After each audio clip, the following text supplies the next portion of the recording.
What's good, guys? Charles from Team COG coming at you guys here with a post-commentary duel video. You guys, I put up not a commentary, I put up a poll, and you guys voted for this. So this is a match from locals last night. We have Atlantean Mermails on the left and the Dragon Link kind of clustered on the right. So the dice roll has been done, and our man Alex here with Dragon Link is going to start us off with summoning Draconet. The pretty much the instant one-card combo for Dragon Link to get to the IB, the World Chalice Justisar. Anyway, guys, the locals was pretty fun. I got top 4. It was, I think, a smaller tournament. We all came here kind of like testing and stuff because we have a regional near the beginning of November. So we were getting some early testing in before the ban list comes. And then, of course, when the ban list comes, we'll have to come back at it. But we're starting to prepare early. I actually even decided to prepare for you guys and have my iPad set up there so we can keep track of life better. But I don't think they do it. But the reveal of the snake. How good is Matt sniping? It is, well, he hits a danger. So it's the summon of a snake happens, he draws a card, then Mothman will trigger, and they both draw and discard a card. And he discards Tempest. Ooh. So he's going to link the Justisar and the snake into Lambda, I do believe, or Lamforticus. A generic link 2 it has to be. So, alright, so Lambda is going to touch down here. Well, with the ban list coming, guys, what do you guys think? A lot of people believe guard dragons are going to get hit, and I purposely do not believe that they are going to get touched. If you guys look at the most recent tops, like guard dragons are not even there. But the Rocky Boy smacks down here on the LP. Good on Matt. Good on Matt. However, I think I would have personally waited a little bit longer. I'd have waited to the Augur Pain. But hindsight, you don't know. He's going to follow up with the Black Dragon. And he's going to link the token and the Black Dragon into Beat Cop. All right, so is he going to be able to play through the rock? Let's see here. That's almost why I personally would have waited for the Augur Pain, because then you're just taking more and you don't allow this sort of comeback to happen. But who am I to judge? Anywho, he's going to probably smack down the White Serpent here in a little bit, and then just go off and, yep, see, there we go. There's the White Dragon. He's going to touch down. He's probably going to go into Pisty. Yep, so there, Pisty touches down. But luckily enough, since he did hit the LP, Red MD didn't get the touchdown. But, however, he got Tempest to the graveyard, which is kind of stinks that he was able to pitch that off of the Mothman. He's going to... Whoa. Alright, he's just fixing it. He's going to go in Triple Burst. He's going to use Pisty to bring back the Dragon Reloaded Wind, or Tempest, I think his name is. And then I do think this is where you go into Augur Pain.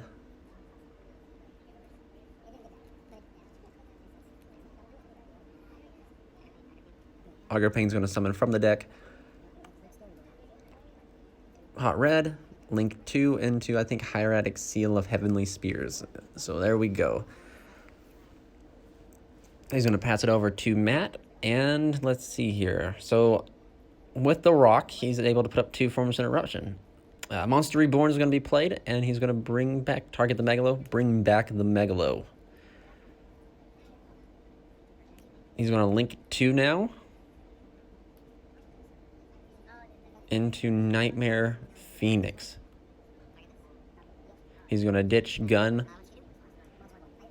to hit the set back there, which is Called by the Grave, and he's going to chain Called by the Grave to remove the Megalo, which kind of put a hindrance on, I think, Matt's plan. So he's going to activate more Ray of Greed, and Hot Red's going to negate that. And what's he has? The Prince, the one that was promised, is going to be normal summon, so he's going to be able to send Dragoons to add Dragoons.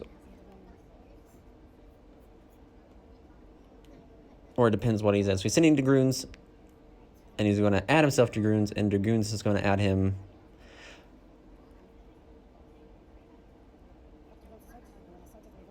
the Lapis Dragon. Okay, interesting. So I think when Lapis Dragon is added, he can special summon it from his hand. So he's going to special summon it. Yep, right. Yep, there we go. So then he's going, what's Matt's follow-up here? check in the extra deck to see what resources he has, because he still has to deal with a bounce from the Heavenly Spears, and that could be problematic, just depending on what the Heavenly Spears bounces. Me and Alex, who's the Dragon Link player, we've done a lot of theory testing, even though like we do play different Guard Dragon decks. So he's going to pitch Dragoons to summon Teus. And Teus is going to trigger, and same with Dragoons. But anyway, me and Alex have play tested, done a lot of theory testing, theory crafting with the deck, since we do technically play both Guard Dragon decks, essentially. And we're still taking out some tweaks and working on some things, but he has a very good understanding of the deck. He's a very thoughtful, insightful player.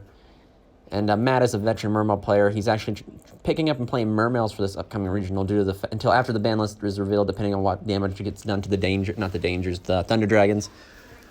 But so he goes the Boral Sword, and this is still kind of a problem because he's held out. He should have tried some way to force the Spears before he went into this, because now the Spears are just gonna be able to bounce the Boral Sword. And yeah, that's not too good. It'll just leave him with, I think that's Teus down there. Teus to stand alone against a hot red and whatever he bounces out with the Spears. Yep. So Spears is going to activate, bouncing the Boral Sword back to the extra deck. Spears is going to summon from the deck. That's Silver Rocket Dragon, I do believe. Over in the far corner. So Teus is going to declare on Silver Rocket, and yeah, let's see. Matt has 2 cards left in hand. Does he have another follow-up that he can do? Mullen Glacius summons himself, but he has no cards in hand, so he's going to link into the Mermail Abysslacia, I think is her name. The link 2 that allows you to like ditch from hand, so he must have infantry in his hand. He's going to be able to pitch and then search a card with her, and then so in phase, I think Silver Rocket activates, and they summons the Rocket Synchron, if I do remember right. He's going to check his graveyard here, because he's going to banish 2 to summon probably Tempest is my guess. He's going to chain or activate. Yeah, he's going to chain the Abyss. Oh, he's ditching Gund. Okay.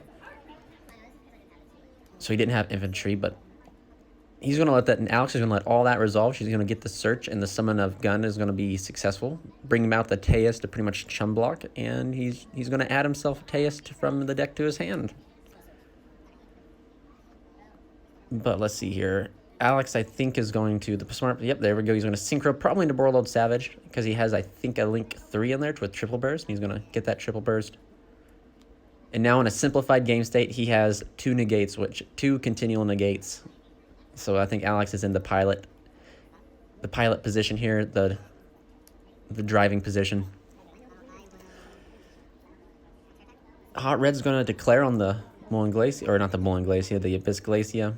He's going to attempt to activate Abyss Glacier, I do believe, which lets him like dump and search or something along those lines. I cannot remember. I'm not totally in the 100% on the Mermail Lantian playing field, so I don't know like what all the cards do exactly, but I do know Hot Red summons a tuner in defense, so he's going to get that Ib, the World Chalice of Justisar, back.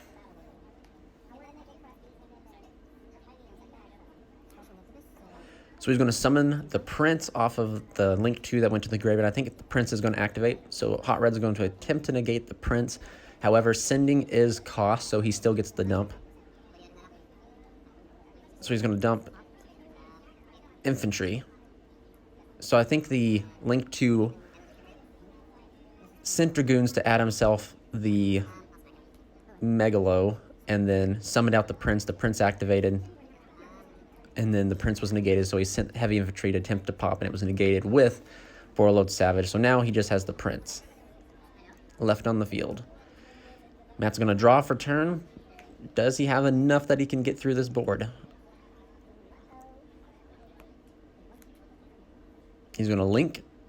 Oh no, the old faithful Link Rebo. He's checking his hand, checking his graveyard. I don't think, and he doesn't get a battle phase because the Mullen Glacius was sent, so like it doesn't really matter what he could potentially do. Pitch a Megalo to summon Teus. Teus is going to attempt to activate, and he's just going to set a card and and pretty much pass, hopefully to stall out with the Link Rebo, but sadly enough, I don't think he'll be able to Foolish Burial, which is a pretty good top deck. Since Apsarouter Dragon, Apsarouter's going to get him. That's Magna Rocket Dragon. He's going to normal the Magna Rocket Dragon, which is pretty much like a normal summon 1900 beat stick. So Matt's going to activate Impermanence. It's going to try to target the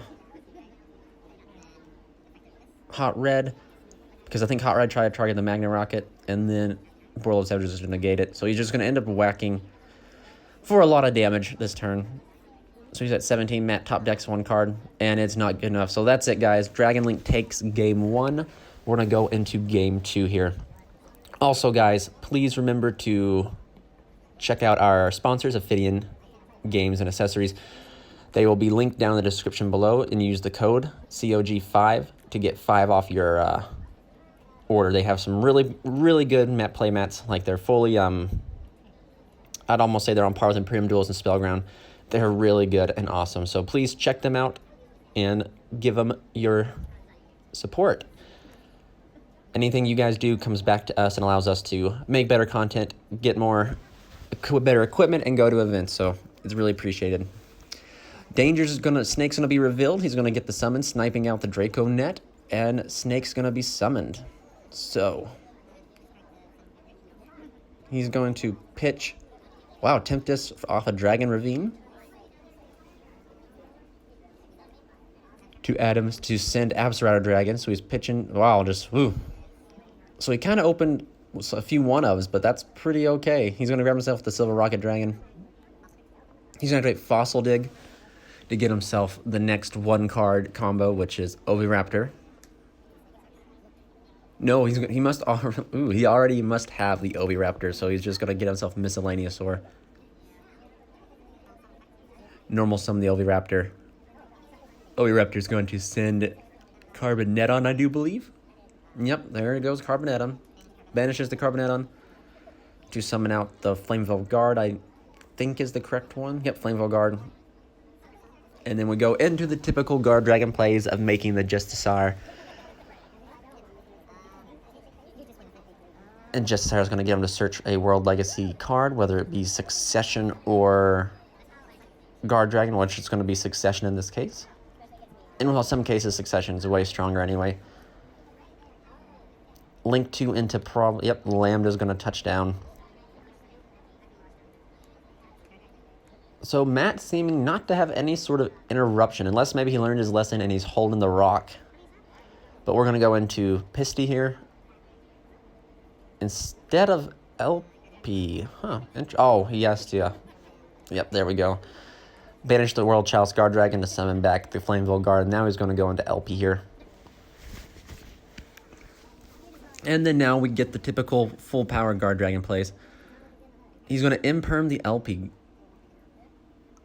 That's pretty decent, I would say. However, right now he's still going to be able to get to the Augur Pain. I would almost recommend holding the imperm for the Augur Pain, just because this deck, however, it may be susceptible to hand traps.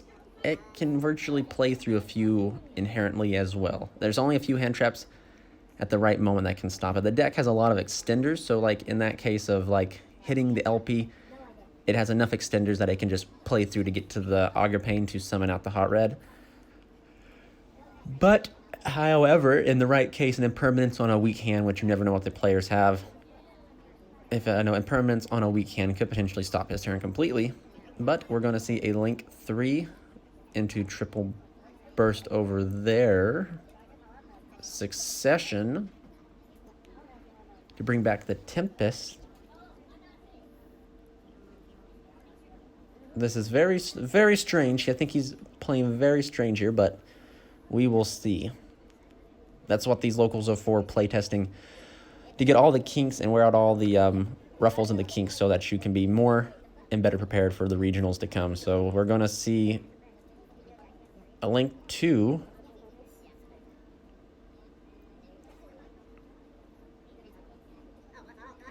into Boral Sword. Okay. Interesting.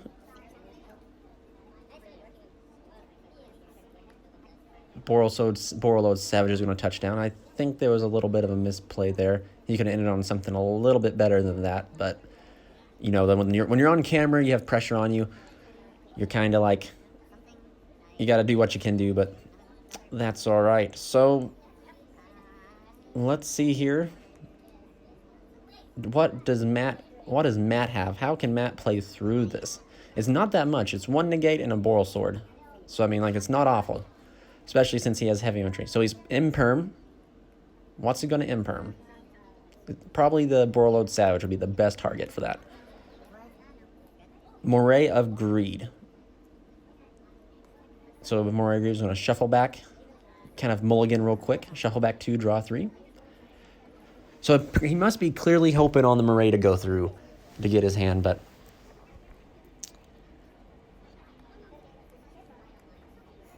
Alex is going to give it the swift cut, and Matt is going to draw 1, 2, 3. So on the draw, he gets Reveal Lapis. And he must have not drawn too well. Normal Summon Ash Blossom. Oh, no. Oh, that is rough. But anyway, yeah, sometimes it'd be like that, guys. In the game of Yu-Gi-Oh, you take a lot of chance. Nothing is really ever guaranteed. So it happens pretty much quite frequently. So we're going to go to Nightmare Phoenix, which I would have put under the Boral Sword. I believe Boral Sword has an arrow, so he could have got a draw off it. But he's just going to pass. Oh, man. So unless that set card is something like a side deck card that he sided in, I think it's all over. Oh, he's going to normal summon Silver Rocket. And, wow.